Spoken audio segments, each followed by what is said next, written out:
Erbarme dich is one of the best-known arias in the Matthew Passion, one of the most outwardly emotional and passionate numbers, for sure. And it also comes at one of the, it's the most dramatic parts of the storyline as well.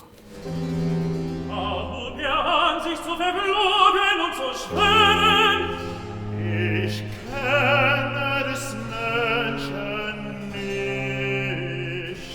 Jesus said to Petrus, "You will deny me 3 times, and on the 3rd time there will be a rooster that will crow, and that'll bring you to your senses," and that is indeed what happens.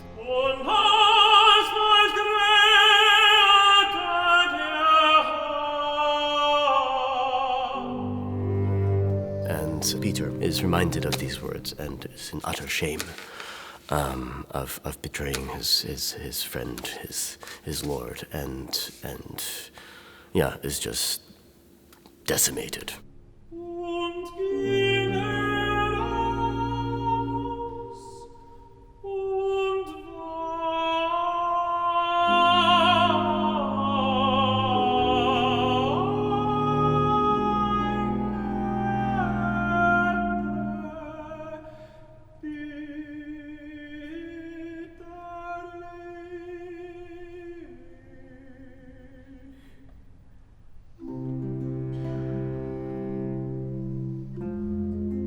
Everything is abnormal about that moment. Everything is just like when you have tears in your eyes and you can't really see. It's a little bit like that, and that is right before the Erbarme dich. So that's the material on which I reply.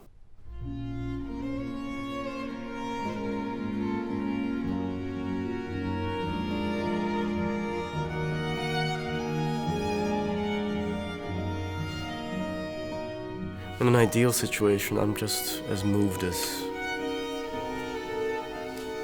I can be. I mean, that's the only way to do it. I mean, if you're not moved, you can't move people, I think.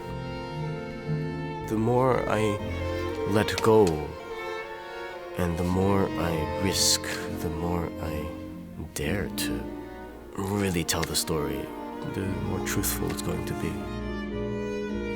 And the musical content of this particular aria, it's about that. It's utter, desperation. Please forgive me. Otherwise, I'm lost.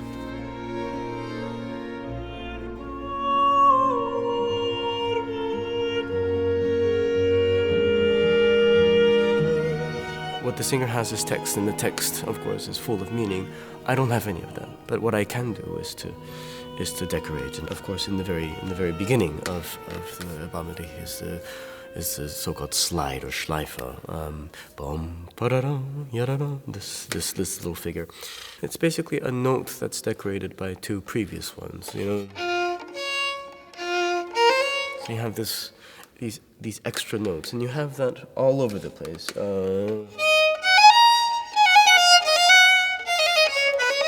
And I think if I took away those notes,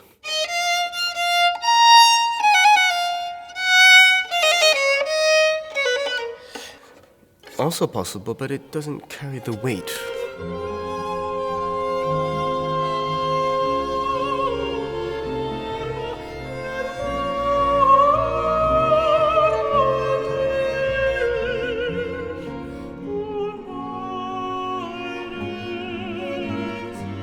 So the singer has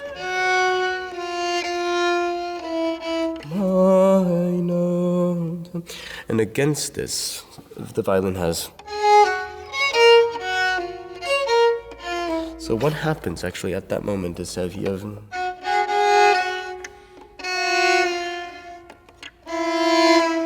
and not just once, but twice, 3 times, almost to maybe I'm sure to again, to use that as a picture of perhaps the 3 times that Peter denies Jesus, perhaps.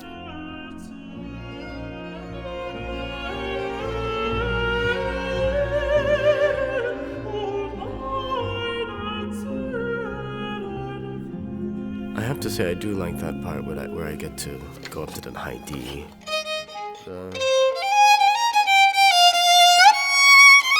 And I purposefully take that with I mean the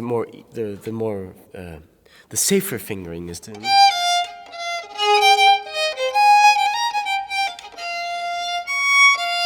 do it across two strings, to shift beforehand, prepare, and so I have a short distance to cover.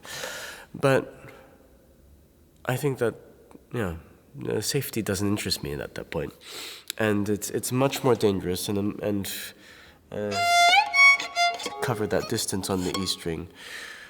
And if I succeed, it's much more powerful. If I fail, well, I tried, and people still see that.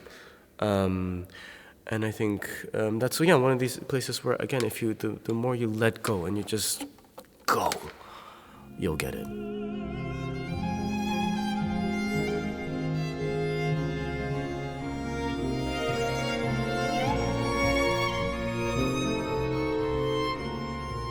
My heart is always beating much too fast for the chorale that follows.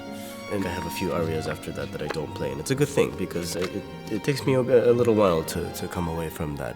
I mean, that's the thing about Bach. I think it's not just beautiful,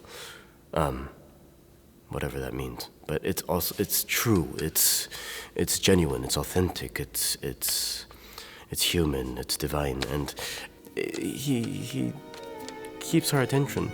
And I think it's because there's such a balance. There's such a there's a true balance of these things. And I think that's why, if it were just one or the other, I think that we would quickly be exhausted we would exhaust its possibilities. But so the constant combination and how it's done is, I think, what keeps us fascinated.